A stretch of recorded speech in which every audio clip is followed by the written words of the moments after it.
Hallo zusammen, Freunde, auf dem Kanal Weller. Heute zeige ich, wie man VPS Office unter Windows 10 oder 11 komplett entfernt. Wir gehen zum Start und tippen Systemsteuerung ein. Hier interessiert uns Programme deinstallieren. Wir tippen hier VPS in die Suche ein. Wenn hier nichts gefunden wird und ihr im Verlauf seht, dass das Programm installiert ist, dann gehen wir zu Start, Einstellungen, Apps, installierte Apps und tippen hier VPS ein.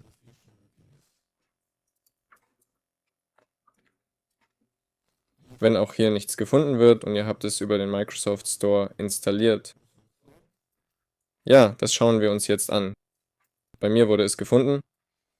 Man kann es über den Store löschen oder so, auf Deinstallieren klicken und deinstallieren.